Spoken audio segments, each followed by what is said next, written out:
모욕받고 상처받은 사람들 크게 세 가지 서사. 1번 넬리 서사, 2번 나타샤 서사, 3번 작가의 서사, 2번의 서사. 인데요. 넬리 서사 먼저 얘기를 할게요. 소설을 일단 펼치면요. 뭐가 보이냐면은 화자는 지금 집을 구하고 뭐하고 이제 왔다 갔다 하는 중에 페테르부르크 거리를 걷고 있는데, 화자는 작가입니다. 이반 페트로비치가. 그런데 바냐로 더 많이 불리는데요.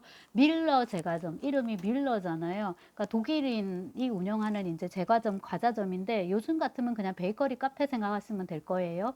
거기 근처를 이제 걷고 있는데, 한두 번 본 게 아니에요. 그 노인을 다시 보게 됩니다. 나중에 이름은 이제 스미스로 밝혀지는데요. 그 노인과 노인 못지않게 늙은 개가 있어요. 진짜 오늘 내일 하는 이제 그런 느낌을 주는 이제 노인과 개인데, 어르신은 이제 보면은 신체 기능도 굉장히 저하돼 있고, 아무리 봐도 인지도 이미 판단력이나 이런 것도 많이 흐려져 있는 것 같은 그런 느낌을 주는 분이고, 개는 그 노인하고 너무나도 닮았고, 세상에 저렇게 더 나이가 든 개는 찾을 수 없겠다 싶을 정도로 무척 이제 나이가 든 늙은 이제 그런 개입니다. 이렇게 세워두고, 네. 그 둘이가 이제 어기적 이렇게 걸어가지고 지금 페테르부르크에 한 3월인가 이런데 아직까지 되게 추워요. 어디를 갑니까? 제과점 안으로 들어가는데 싫어하는 기색이 역력해요. 왜냐하면 음식도 주문하지 않고 계속 이제 한 자리에 앉아가지고 멍 때리고 있는 거예요. 신문도 보지 않고 가지도 않는 거죠. 주인뿐만 아니라 다른 이제 주변 사람들도 조금 그래요. 그리고 이제 이 어르신의 특징이 이렇게 쳐다봐요, 계속. 그럼 이 쳐다봄을 당하는 대상은 기분이 어떻겠어요? 좋지 않겠죠. 얘는 뭐 식물이니까 괜찮은데, 이게 사람이면 그 사람의 반응이 중요한데, 뭐 어르신이 그럴 수 있지 이럴 수도 있는데, 오늘 이 대상이 된 사람은 기분이 안 좋은 거예요. 그래가지고 주인한테, 밀러한테 나 좀 못 쳐다보게 하라고 얘기를 해요. 근데 좀 어르신이 조금 까딱까딱 하시잖아요. 좀 늦는데 알아는 들어요. 그래서 이제 나가려고 이렇게 좀 쭈뼛쭈뼛 일어나시는 거죠. 하는데 보니까 누가 먼저 죽었다? 걔가 먼저 죽었고, 이제 보니까 어르신도 걔가 죽은 걸 확인하고는 이제 하고 어기저기 일어나는데, 옆에서 이제 사람들이 마음이 안 좋으니까 걔가 죽었고 그거에 어르신이 슬퍼하는 모습을 보니까 좀, 네, 그래서 박제를 해드릴게요. 제가 돈을 쓸게요. 이런 식으로 좀 우호적인 분위기가 되는데, 어르신은 그걸 알아들었는지 말았는지도 모르고 그냥 일어나서 나갑니다. 화자는 뭐 때문에 쫓아나가죠? 어떤 호기심일 수도 있고요. 아, 이거 깜이다. 소설감이다. 내가 저거 잡아야지 해가지고 어떤 직업의식의 발로일 수도 있어요. 아무튼 이제 그래가지고 따라갑니다. 화자가 따라가요. 마이크가 작동을 하나요? 따라갑니다. 그리고 이제 어디 담장까지 가는데요. 담벼락 같은 데 가는데, 어르신하고 대화가 원활하지 않아요. 뭐라고 웅얼웅얼 한두 마디 왔다 갔다 하다가 어르신이 바실리에스키 섬 6번가 이런 이제 표현 어구를 남기고 죽는데, 이게 이제 모종의 이제 복선구시를 하는 거죠. 그래서 사실 제가 이 작품 별로 좋아하지 않는다고 아까 영상에서 말씀을 드렸는데, 이 앞부분이 되게 좋았거든요. 네. 뭔가 그로테스크한 이 할아버지, 노인과 그 다음에 개. 근데 여기서 이제 화자도 말을 하지만은 호프만의 무슨 사파를 연상시킨다 했는데, 그냥 이제 전반적으로 그 19세기 어떤 유럽 소설의 이제 느낌을 주는 거죠. 이런 페테르부르크의 저녁거리. 페테르부르크 아니라도 이거는 뭐 런던의 저녁거리, 파리의 저녁거리 이래도 될 것 같고, 가스등이 켜져 있고, 뭔가 비밀스러운 느낌의 어르신과 또 그 못지않은 뭐야 개의 느낌. 약간 파우스트도 생각나고요. 작가가 그거를 물론 염두에 두기도 했을 것이고요. 그래서 이제 좀 이것저것 자료를 뒤져보면은 18, 19세기 어떤 유럽 소설의 그 도시풍의 고딕이라는 표현을 씁니다. 어번 고딕이라고. 서던 고딕 이런 표현도 쓰던데, 이거는 이제 그 포크너 같은 그 미국 작가들요. 그들이 이제 그 남부 이제는 다 소거된 거예요. 비어있는 그런 집들 되게 고딕스럽죠. 한때는 화려했는데 싹 다 빠진 거예요. 그 영광과 사람들과 진짜 바람과 함께 사라졌어요. 그거를 배경으로 해서 이제 펼쳐지는 뭔가 좀 음산한 이야기. 그래서 이제 남부 고딕 이런 표현도 쓰는 모양이던데, 이런 이제 도시풍의 고딕의 느낌을 주고요. 화자가 이제 쫓아갔잖아요. 그러고서 이제 이 스미스 노인 담장에서 죽어요. 죽었잖아요. 이 스미스 노인 알고 보니까 영국계 러시아인이더라. 그의 이야기를 이제 추정을 이렇게 쭉 하고요. 여기 이제 정보를 전달해주는 친구가 하나 있어요. 굉장히 인물로서는 캐릭터가 약합니다. 그런 이제 그 인물이 주는 정보랑 그다음에 이제 이 할아버지에게 딸이 있었거든요, 한때. 그리고 이제 그 딸이 또 딸을 낳아요. 그래서 손녀가 있었어요. 이제 이 사람들의 이야기가 넬리 서사의 근간을 이룹니다. 여기저기 이제 떠벌려지는 이야기, 또 넬리가 얘기하는 거를 이제 중점으로 요약을 해볼 수 있는데, 제일 좋은 요약은 작가가 정의하는 거예요. 화자죠. 화자인데 이 화자가 뭐 작가라고 봐도 무방할 것 같습니다. 왜냐하면 서사적 테크닉이 지금 중요한 소설은 아니거든요. 이건 무서운 이야기였다. 이건 한때는 행복을 구가하다가 버림받은 여자, 모두에게 버림받은 아프고 고통받은 여자, 희망을 걸 수 있었던 마지막 존재, 언젠가 딸에게 상처를 받고 참을 수 없는 고통과 굴욕으로 인해 정신이 나가버린 아버지에 의해 내팽개쳐진 여자의 이야기였다. 이것은 절망으로 내몰린 여자, 아직 어린아이에 불과한 딸과 함께 더러운 페테르부르크 거리를 전전하고 구걸을 했던 여자, 그리고 나중에는 꼬박 몇 달 동안 축축한 지하실에서 죽어가던 여자의 이야기였고, 아버지는 딸 생애의 마지막 순간까지 용서를 고부하다가 마지막 순간에야 비로소 그녀를 용서하러 달려갔지만 어쩌고 저쩌고 저쩌고, 제가 그냥 얘기를 할게요.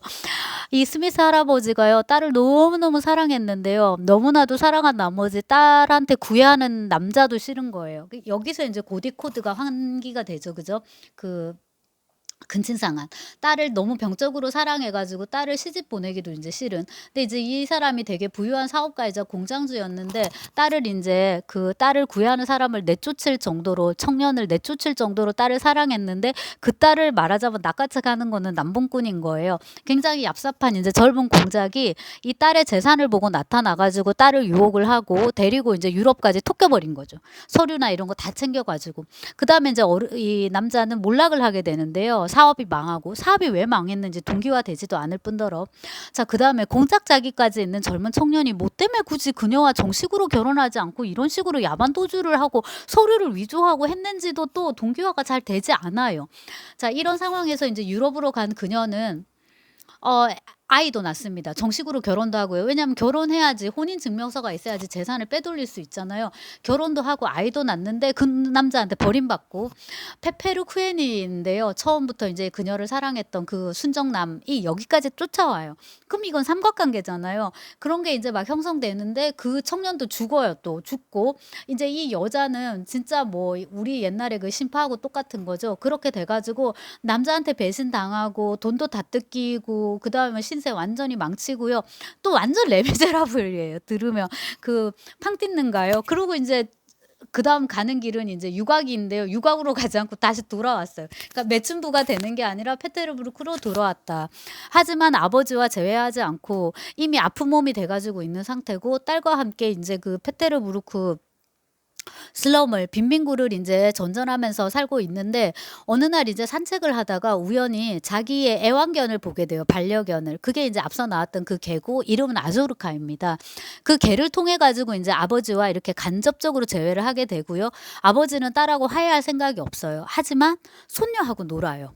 그리고 이제 이 딸의 입장에서도 아버지에게 직접적으로 이렇게 화해를 권하는 게 힘든 거예요. 지금 화해하자고 하기가 힘드니까 딸을 보내가지고 이제 아버지의 어떤 건강도 챙기고, 한편으로는 뭐예요? 계속 이제 짱을 보는 거죠. 아버지랑 이제 계속 화해하고 용서를 구한다, 이런 표현을 이제 자꾸 쓰는데, 뭐 저는 그렇게 큰 잘못했는지도, 재산을 빼돌린 건 잘못한 거지만 여하튼 이제 그런 상황인데요. 이 아이가 넬리입니다. 소녀가 할아버지 집을 이제 찾아가게 되는데, 그 할아버지 집에 가면 할아버지가 공부도 가르쳐주고 과자도 사주고 뭐 그렇게 해요. 근데 엄마 얘기만 꺼내면 막 분기탱천해가지고 막 그 소녀를 쫓아내고, 소녀도 이제 할아버지가 자꾸 엄마 욕하고 이렇게 괄괄하게 나오니까 싫은 거죠. 그래서 할아버지가 돈도 막 던지고 막 이렇게 이제 갈등이 무르익다가 겨울이 오고 엄마가 이제 아프고 거의 다 죽어가는 거예요. 그래서 넬리가 달려가서 엄마 죽어간다고 마지막으로 가서 엄마를 보라고 하는데, 지팡이 장면, 막 지팡이 들고 막 달려가는데 결국에는 이제 갔더니 딸은 죽어 있는 거죠. 넬리의 엄마는. 그런 이제 비극의 서사고, 그 이후에 이제 할아버지는 보다시피 밀러 가게에 가가지고 이제 몸을 데피고 하다가 이제 죽게 되는 거고요. 할아버지가 살았던 그 집에 화자가 들어가요. 이 바냐가 이제 들어가 사는데, 넬리는 할아버지를 보러 왔는데 보니까 뭐예요? 이 아저씨가 있는 거예요. 처음에는 멈칫멈칫하고 다시 갔다가 한 번, 두 번, 세 번 해서 이제 가까워지게 되고, 그 바냐와 넬리의 이제 서사가 시작되게 됩니다. 근데 초반부를 보시면 이 아이의 전사, 어머니와 관련된 이 부분을 보시면 이 어머니는 여러분 이름도 언급이 안 돼요. 끝까지 이름이 한 번도 불리지 않아요. 그냥 스미스의 딸 혹은 뭐예요? 넬리의 엄마, 그다음에 이제 발콥스키 공작의 전처가 되는 거죠. 정식으로 결혼했으니까. 이혼 안 했으면 그냥 처가 되는 거예요. 그래서 여기서 납득이 안 되는 것이 혼인증명서가 있어가지고 페테르부르크로 온 다음에 발콥스키를 찾아가서 당당하게 양육비나 이런 걸 요구할 수 있음에도 불구하고 그녀는 왜 그러지 않았을까? 이거를 이제 작가는 그 마슬로보예프라는 인물의 입을 빌어가지고 낭만주의라고 설명을 합니다. 낭만주의. 그러니까 우리가 아는 그 사조로서의 낭만주의, 하나의 정조, 파토스로서의 낭만주의, 낭만성과는 이제 구분되는 굉장히 자의적으로 사용되는 어떤 뭐예요? 그 개념이라고 이제 할 수 있는 거죠. 도스토옙스키 인물들 특유의 그 요령부두의 이런 어떤 고집과 되게 그 병리적이고, 제가 수업을 할 때마다 학생들한테 그런 질문들 많이 듣거든요. 돈이 없으면 쓰지를 말아야 되는데 왜 돈을 쓰냐? 사랑한다고 하면서 왜 저러느냐? 그다음에 자기 싫다고 하는데 왜 보내주지 않고 계속 저렇게 들러붙느냐? 등등등. 화를 내야 되는데 왜 화를 내지 않고 사람을 얼싸안고 오히려 격려를 해주느냐? 이런 식의 요령부두의 어떤 상식적인 어떤 그 상식이죠. 네, 상식적인 판단력으로는 이해할 수 없는 그런 행동과 어떤 패턴들을 많이 보인단 말이에요. 그게 뭐 저는 좋으니까 또 도스토옙스키를 읽는 거기도 한데요. 이거는 해도 너무한다 싶을 정도로. 그리고 이제 그녀의 입장에서 자기가 힘든 거는 제가 알겠는데 딸이 지금 밥도 잘 못 먹고 힘들어하는 상황인 거잖아요. 아니 그럼 딸 생각을 해서라도 남편을 찾아갔어야지 왜 요따구로 하는지. 그다음에 이제 그 할아버지 아버지와의 관계에서도 아이 막 어르신이 그럴 수 있는 거예요. 자기가 그렇게 화해를 거부하는데 딸 입장에서 굳이 그렇게까지 화해를 하려고 하는 그 이유도 알 수가 없고, 여러모로 이제 굉장히 병리적인 부분인데요. 제가 그 넬리의 엄마가 이름이 불리지 않는다라고 이제 얘기를 했는데, 한편으로는 이제 그만큼 기능적인 캐릭터인 거고요. 작가가 중심을 두는 거는 이 엄마와 할아버지가 아니에요. 그들 속에서 자라난 이 아이가 내적으로 트라우마가 엄청 크잖아요. 크고 이 소설의 이제 제목인데요. 여러분 여기 영어 알파벳 보일지 모르겠는데 우니즈르느의 이 아스카르블리온느에입니다. 한 번 더 읽으면 우니즈르느의 이 아스카르블리온느에, 그러니까 모욕 혹은 굴욕 당하고 상처 혹은 학대받은 사람들인데요. 영어로 the injured and the insulted 이렇게 번역하기도 하고요. 뭐 the insulted and the humiliated 이렇게 번역을 하기도 합니다. 그러니까 그 정도로 이렇게 딱 1대1로 딱 뭐 사과, 애플 이런 식으로 번역되는 단어는 아닌데 굉장히 도스토옙스키적인 단어라고 할 수 있는데, 특히나 이제 도스토옙스키가 관심을 가진 게 이런 모욕과 학대와 상처 막 이런 것을 받은 어린아이, 더군다나 남아가 아니라 여아인 거죠. 그래서 그 극단으로 몰아가기에 좋은 캐릭터를 만든 거예요. 그게 이제 넬리고, 그 다음에 이제 그 바냐하고 넬리의 서사는 디킨스를 이제 연상을 시키죠. 이 할아버지하고 그 전에 디킨스를 연상을 시키는 게 이 할아버지하고 이제 그 넬리인데요. 얘네들이 뭐야? 할아버지가 정신이 약간 돌고, 디킨스 소설에서요. 이제 할아버지가 그 넬리를 데리고 계속 이렇게 계속 가는 그런 피카레스크 형식의 소설이었는데, 제가 집중해서 읽지는 않았는데요. 책을 가져오겠습니다.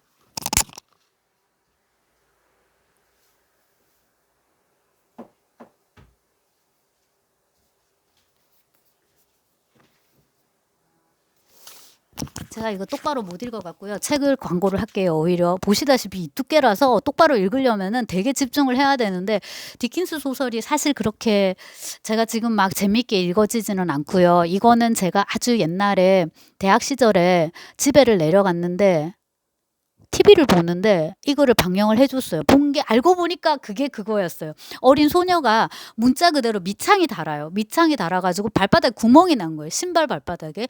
그렇게 계속 돌아다녀요. 그래서 저 소녀의 저 움직임, 동선의 근간은 뭐지? 왜 저렇게 쟤는 저렇게 다니는 거지? 하는 이제 물음들을 남겨주는 드라마였는데, 그게 알고 보니까 이 골동품 3점을 가지고서 만든 이제 그 BBC 드라마였던 거죠. BBC였는지 자신이 없는데 BBC에서 이런 드라마 많이 만드니깐요. 자 그래서 도스토옙스키가 이거를 가지고서 자기 소설 속에 가져왔다는 느낌이 되게 인제 많이 듭니다. 이름도 똑같습니다. 넬리예요.